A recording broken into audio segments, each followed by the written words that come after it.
This is the Chefs Without Restaurants podcast with your hosts, Chris Spear and Andrew Wilkinson. Each week, we'll be speaking with food entrepreneurs and people in the culinary industry. The following episode is one of our COVID Zoom sessions. If you're interested in learning more about our organization dedicated to helping people build and grow their food businesses, look us up on the web at chefswithoutrestaurants.com and .org, and on Facebook and Instagram at Chefs Without Restaurants. Now, enjoy the show.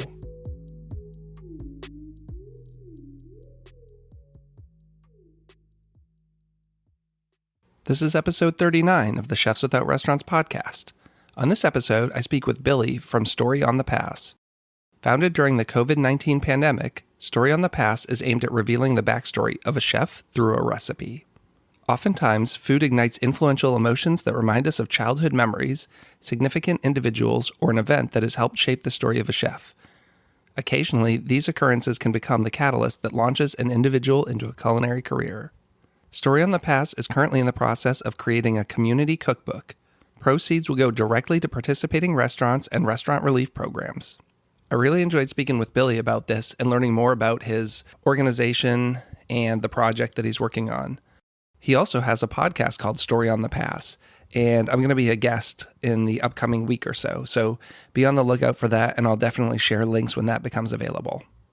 Thanks to this week's sponsors, Tyler Wright, Danny Spletter, Ron Krieger, Cafe Bueno, Little Fig Bake Shop, Maryland Bakes, and the Savory Spoon Catering Company. If you want to support the show, our Venmo name is CHEFWORESTOS. If you enjoy the show, have ever received a job through one of our referrals, have been a guest, been given complimentary Chefs Without Restaurants swag, or simply want to help, it would be much appreciated. Feel free to let us know if you have any questions. Thanks so much, and have a great weekend. All right, welcome everyone. This is Chris with the Chefs Without Restaurants podcast, and today I have a guest on. This is Billy from Story on the Pass. Hey, welcome to the show. Hi, thanks for having me. Well, thanks for coming on. So I always kind of let everyone do their own intro. Why don't you go ahead and tell everyone a little bit about yourself, your background, how it relates to food, and what Story on the Pass is. Yeah, great. So I created Story on the Pass. Actually, it's 1 month and 2 days. So still in the baby and infant phase. And I created it in order to tell the story of the chef. So every chef and cook kind of has their own background story of how they got involved with cooking. Their journey, everyone kind of has a different journey into how they got into the kitchen, how they advanced into the kitchen. And it's just really about showing that story through a recipe.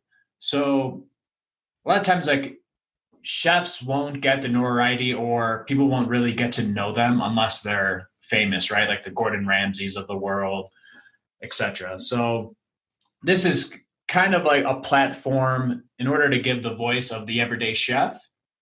But also, since the COVID-19, I'm actually developing a cookbook from the stories. I'm creating a community cookbook in Denver.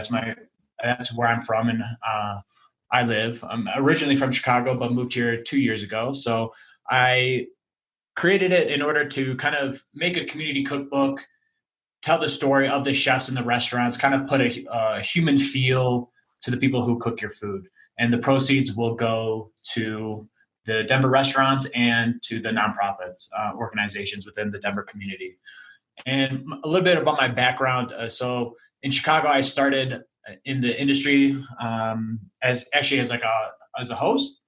And I kind of bounced around. I always like to know the whole, what goes on in a restaurant, every kind of facet. So I bounced around I started as a security guard, a host, bartending, and eventually kind of led me to see, wonder what's going on in the kitchen. So I staged a couple of days in the kitchen. I loved it. Ended up going to culinary school and worked in the kitchen for about 3 more years. And then it was about 8 years in total. And it was a little, got a little worn out, it was a lot. My last managing position, I was working about 70 hours a week, and pay was not great. And it was just a lot of stress. And eventually I just decided to call it quits, and took me down a different career path right now. But in a sense, I've always been drawn, or the restaurant life and the culinary scene has always been very close to me. Like my brain has never really shut off. When I go into a restaurant, I'm always thinking, what's the lights, the temperature, the music volumes, how does it all incorporate into the dining experience? And you never really quite get away from it, even though I've been away for a little over 2 years.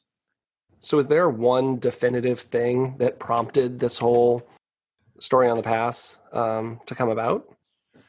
Well, I guess using my own experience through food. So I grew up in a Greek family. So like food it was a big part of family festivities, kind of to bring everybody together and share and break bread.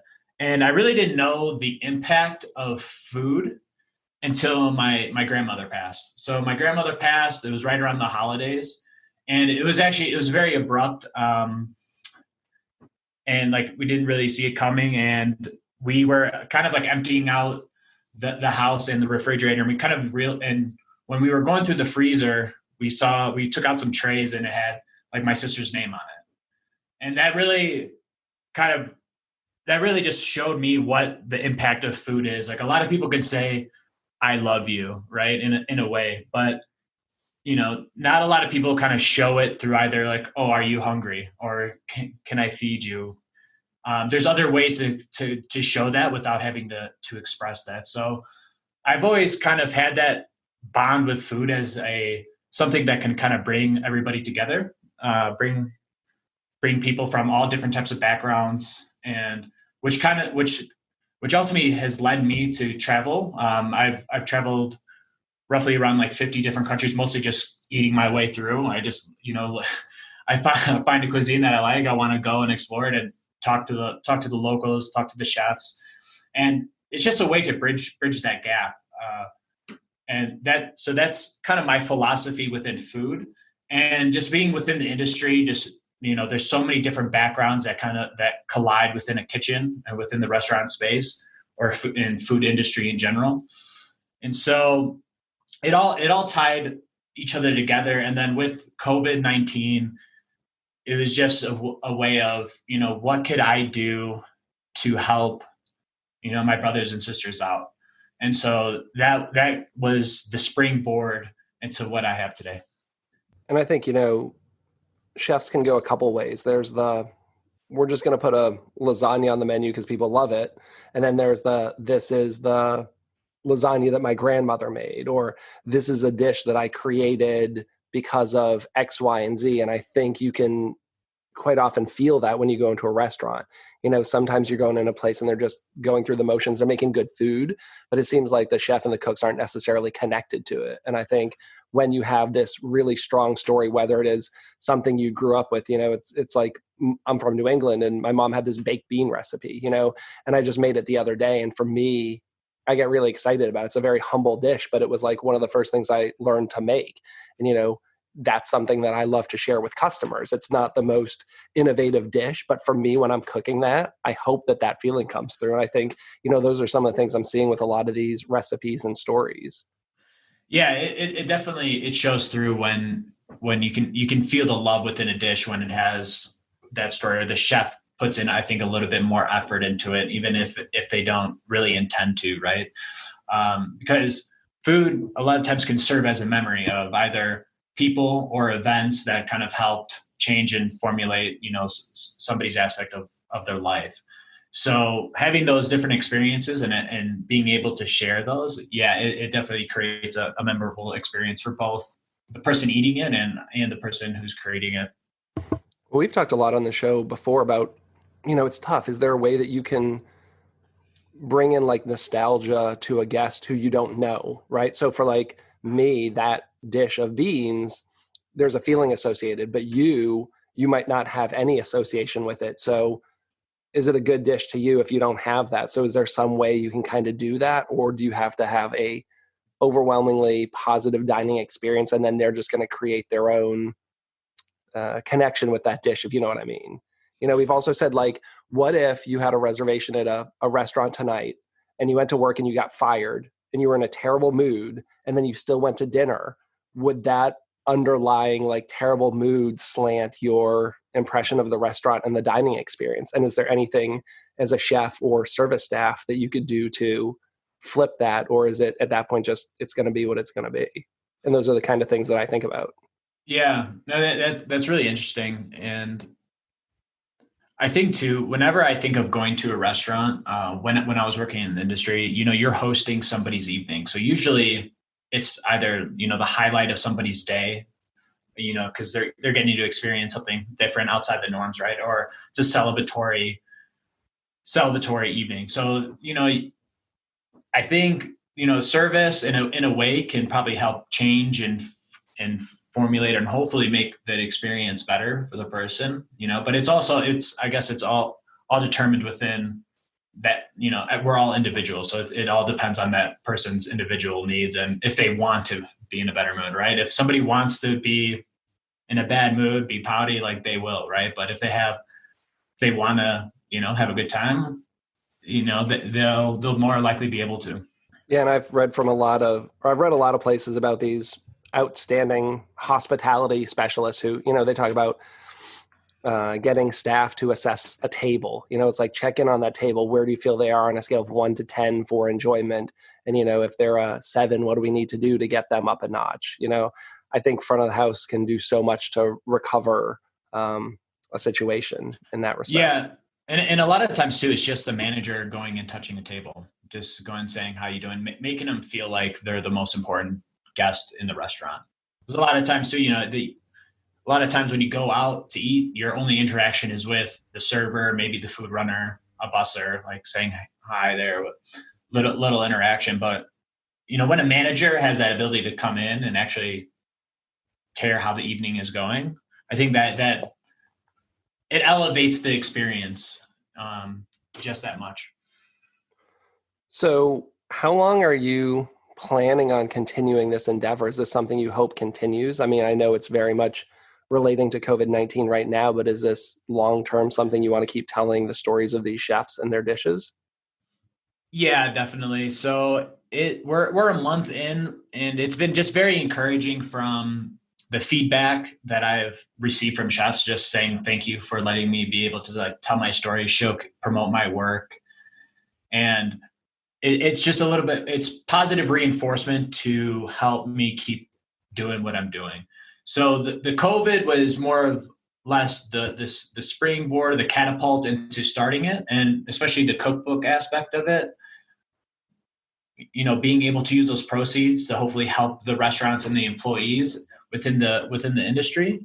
And so I'm hoping to obviously keep on telling the story of the chef, but once I'm finished with the Denver Community Cookbook, I hope then to branch out to other cities as I get more inquiries and kind of judge to see maybe what chefs would be more willing to participate than others, or really use my network in Chicago to make a cookbook there. Because it's been hard in Denver to reach out to chefs because I'm a complete unknown. Nobody knows me. I have no network here within the industry. So it's when I'm reaching out, they're like, who the hell is this guy? Like why would I want to give my recipe or give my background story to this person? So it's been very, very challenging in Denver, but I've been getting more high profile chefs more by the day, and especially in the Denver community, which is refreshing in a way. It's very tight knit. So it seems the chefs really want to help each other out. I would say in Chicago, it's a little bit more cutthroat than it is in Denver, it's a breath of fresh air, especially being out of the industry for a couple of years. And one of the questions I have for you is about your Instagram. We talk a lot about marketing on this podcast, and especially through internet marketing and social media. And I'm kind of stunned. I checked before we came on here, you have like 1,300 followers, and your first post was, I think, like April 6th. And I want to know like what the secret sauce was there, because that's hard. Like there's some pretty well-known chefs who I feel like haven't even gotten there, and they've been doing their Instagram. I mean, everyone will tell you they start their Instagram and it's like 3 years to get those kind of numbers? And how did you pull that off in a month? Was there anyone who was really supportive who shared your stuff, or was it because you already had pre-existing connections with people and they knew you from, your personal Facebook or your personal Instagram or something?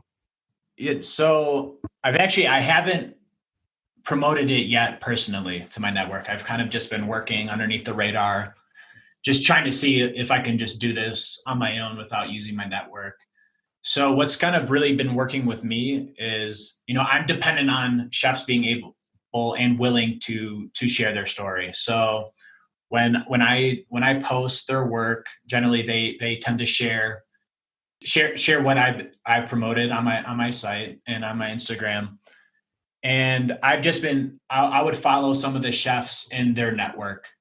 And once people kind of see, oh, I know, I'm trying to bridge the gap in a way of using what we have mutually for them to kind of follow me, if you follow what I'm saying. So they'll post their work. I'll generally just type in chef underneath what their followers are, and then try to follow some of their people. And if they follow me back, great. If not, it's no hard feelings, right? But that's been the greatest way that's kind of launched how I've been able to get the most amount of followers in the shortest amount of time, is kind of just bridging that gap, using what the mutual interests that we have and getting them in there and transferring them over. Facebook's been a little bit harder than Instagram. I think I'm about like 200 or so, but I don't really promote too much on Facebook. It's mostly just sharing what I post on Instagram. And I've started to reach out to some groups, like with chef groups within Facebook, and just been talk to the admin, say, hey, do you mind if I post about my site? I'm just here to promote what chefs are doing, what kind of work, and try to tell their story. So that's I'm starting to see some traction, but it's hard as a one-man show to, as write up the content, get people to sign up, and also like doing podcasts on the side, so it's a lot of work, but it's like I kind of said before, getting that positive reinforcement where a lot of chefs will be really thankful, or some chefs who haven't even participated just say, hey, I appreciate you telling the everyday chef story and promoting our work within the industry. And so it's helped me keep my eyes on the ball a little bit. It's a very similar approach with me in Chefs Without Restaurants. When I started, I was putting almost like exclusively my own content on a different platform. And then I thought, this is really easy. Just go hashtag, private chef, hashtag caterer, and find these people doing really cool stuff. Just ask them if I can share their stuff. And then they share, in their Instagram story that I shared their work. And then you get some followers. But you still, I think, have scaled really quickly compared to how long you've been going. I think that's fantastic. I've got a chef group. Chefs Without Restaurants is also a group on Facebook. We have an active group of people. So, feel free to drop in there. And when this goes live, I'll be putting it all out. But yeah, I know what you mean. Today's podcast release day for me. So first thing this morning, I'm putting the finishing touches. I got to publish the podcast, and then you go into full on marketing mode, go into Canva, create some artwork for it, go on Instagram, make sure you do the copywriting, then tag everyone. And it takes a lot of work. I mean, it was like 3 hours just to publish the podcast and get it out there for promotion. Yeah. And it's been, especially like for me starting out, I've never done podcast or editing within software. So just kind of jumping into things, like my first podcast took me probably about like 8 hours of just editing, getting used to hearing yourself speak, because it's just awkward just listening to yourself talk. And it gets easier, or I guess, as you're in it for a while, it gets easier to know the editings and just be okay with what you have. But also just making, the best and the most quality content that you can for your listeners. And so, yeah, it's tough, but I guess, the rewarding factor, just what kind of keeps you going.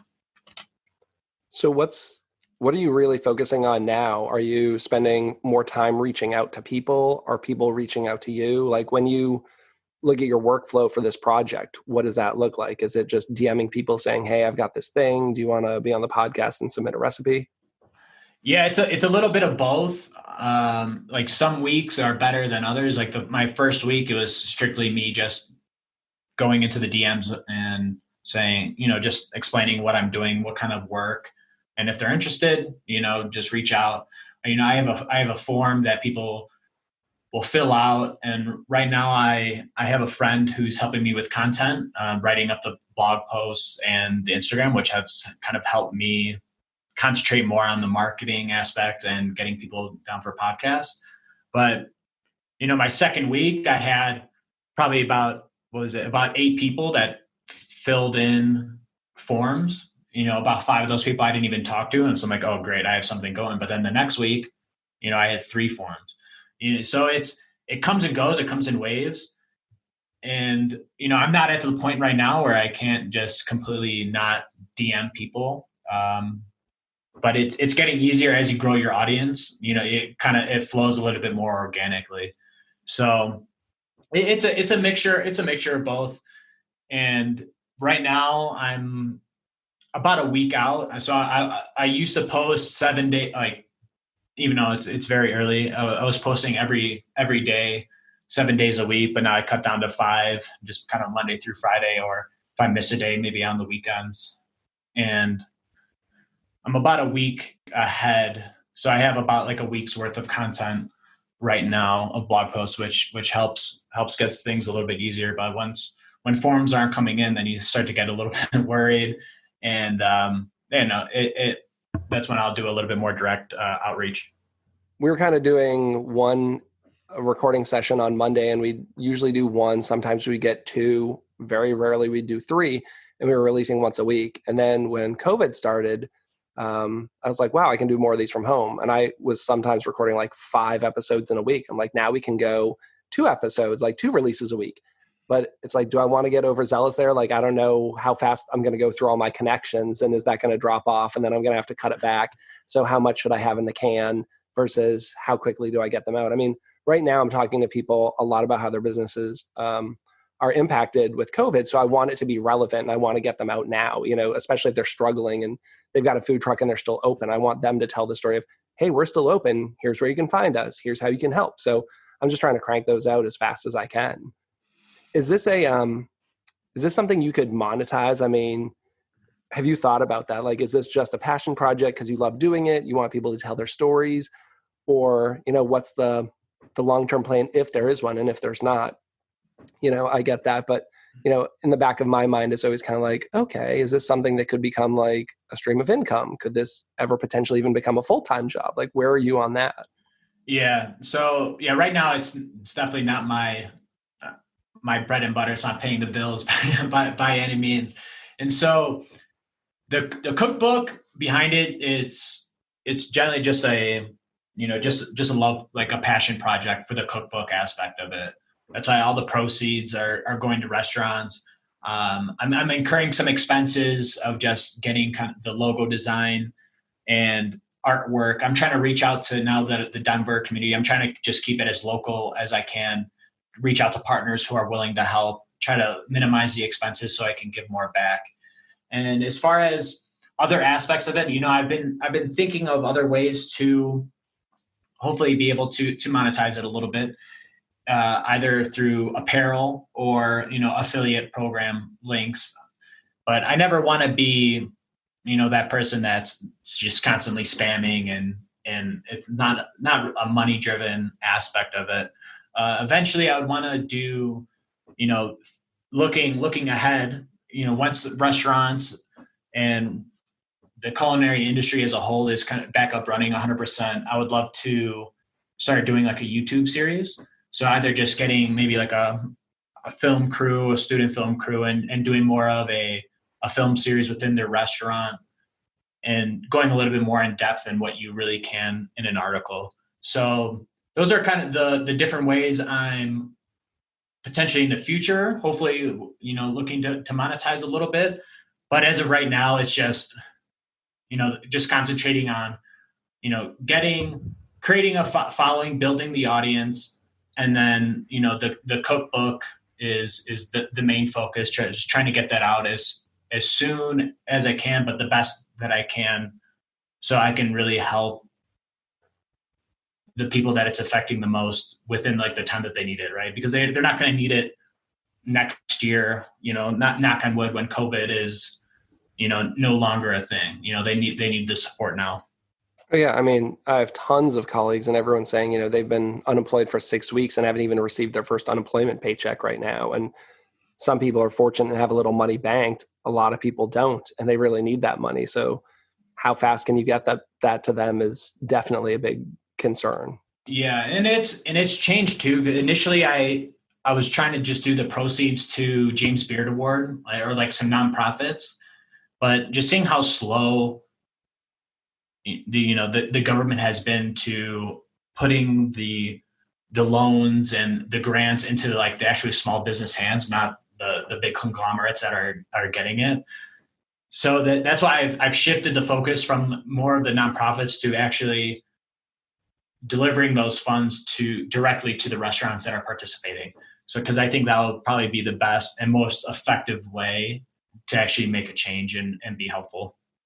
Yeah. And as far as covering costs, something I recently did was I just set up a Venmo and a PayPal for the Chefs Without Restaurants organization and podcast, and no pressure, no guilt trip. I've built this community and it's been a long thing for me, over 3 years, and just put it out there and said, hey, listen, I'm super grateful for anything anyone wants to throw our way. If you want to donate a little money to help offset the cost, I'm spending upwards of about $40 a month when you look at like Buzzsprout and, Auphonic and all the things we do to make it sound good. And we've bought some mics and stuff. It's like, if you just want to, throw in $1, $5, and people have been really generous. And then we haven't had to do a Patreon where someone's getting a cut out of it, and just having those links on there saying like, if you really like what we do, here's a little place you can give us some money. And that's really worked for us. And it's just helped to offset the cost of running the day-to-day of the podcast. I mean, I'm not able to quit my job and do this full time yet, but it's nice. Yeah. And I really love the way that you put the message out there for that. Cause it's not in your face, like, hey, look at all the things that I've done for you.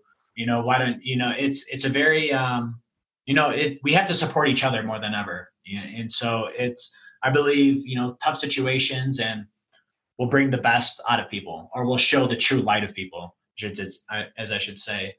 So yeah, that's a great avenue. And I really love the message that, and how you portray that.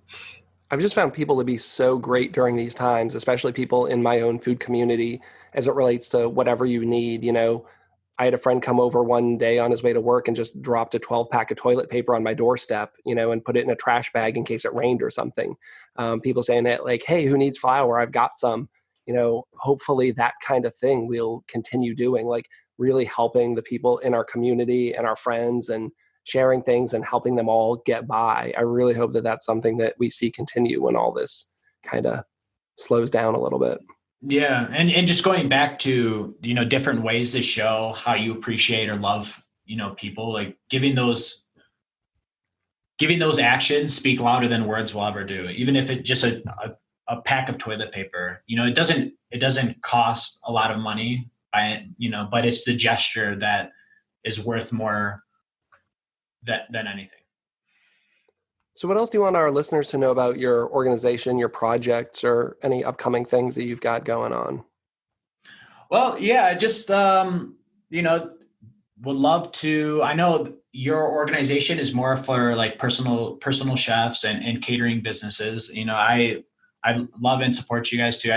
I've spoken to people in those industry. My first podcast is a friend of mine who transitioned from the restaurant industry into his own personal chef and catering business. So the first podcast was all about, how to do that. Because I'm sure a lot of chefs or, people want to get started, but just don't know exactly how.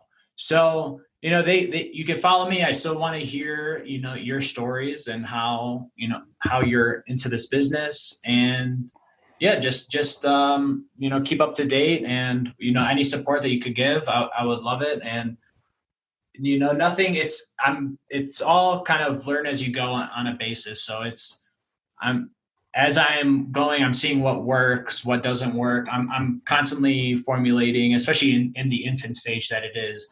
I'm always redrawing in different ways. So love some feedback on what you would want to hear or how things are going, good and bad. That's how we learn, is through the bad. So if you could give a follow to Story in the Past, that'd be great. And just let me know what you think. We put together pretty comprehensive show notes, so I'll link you up in there and make sure everyone knows where to find you and how to connect. Appreciate it, man. That's great. And that's awesome, man. I really appreciate it. It's kind of weird being on the opposite end of a podcast. Yeah. It's fun. Like, I do the same thing. I go on a lot of podcasts. Actually, I went on a lot of podcasts before I started this. I mean, we just started this in November, so I had a little practice. It's kind of fun being on the other end of that. Yeah. So I like to kind of end my show with some kind of rapid fire question. So we're going to have a little fun here for a couple minutes. The first question I've been asking everyone right now is, since most of us are in self-quarantine, were there any ingredients that you went to make sure you had at the store, or something you stocked up on, or maybe wished you had, like knowing you're going to be home and not going to the store that often? What was important for you to go pick up?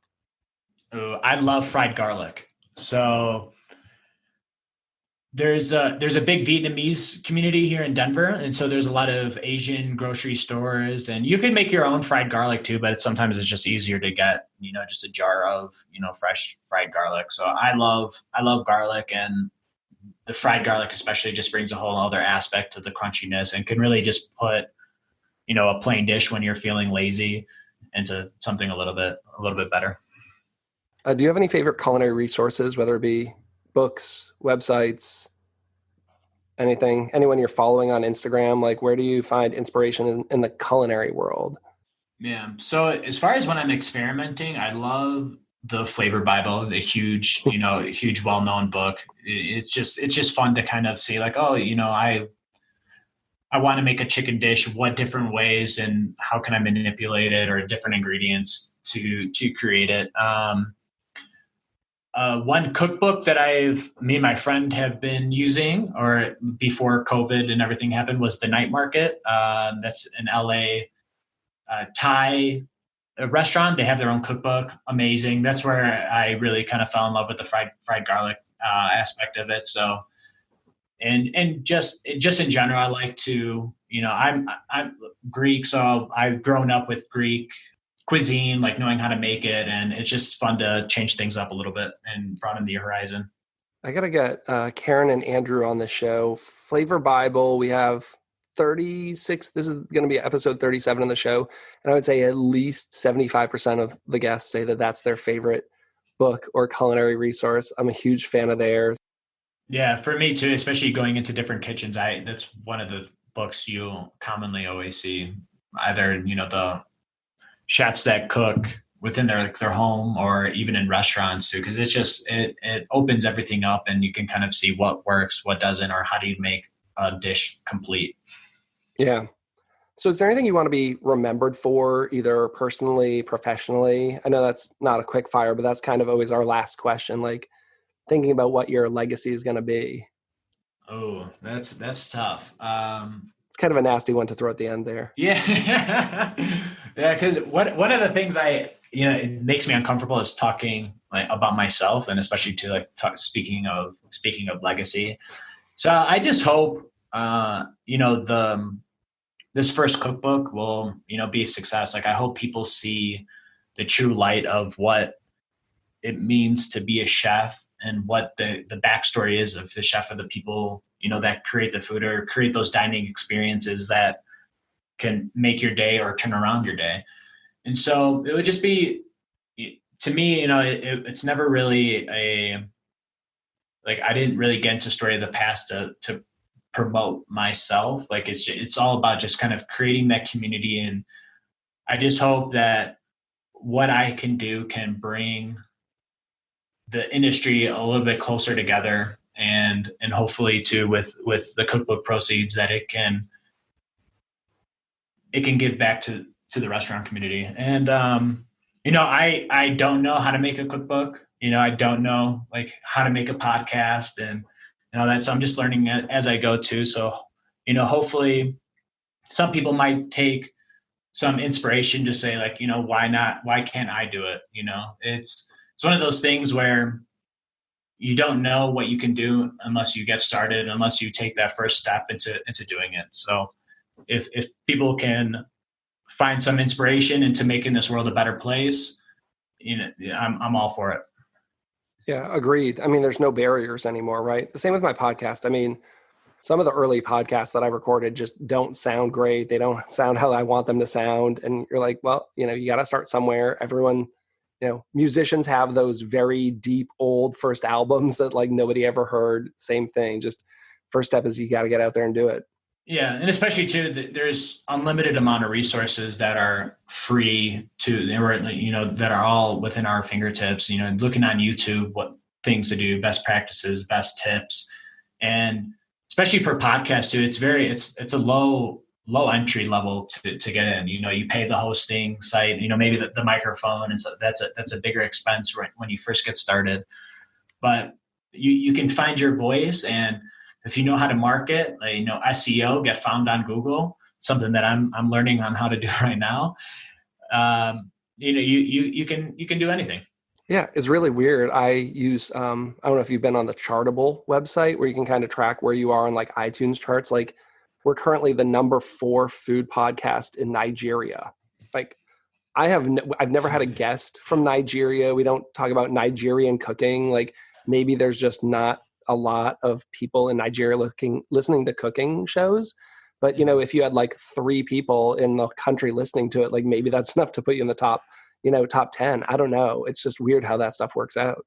Yeah. And it's some of those circumstances that you don't foresee happening. When I first started, Story on the Past too, just meeting, I thought I'd meet some cool people, but it's, I've met so many people from around the world, and what we have in common is a love for food.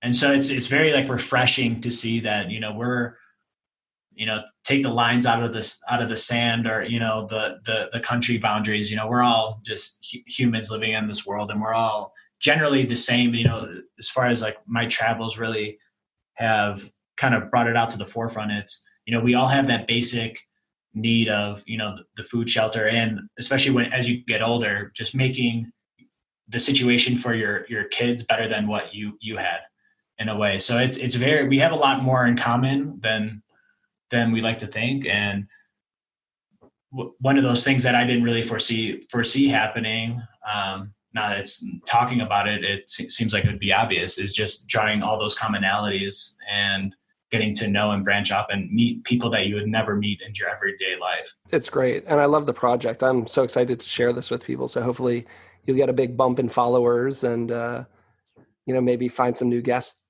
that way.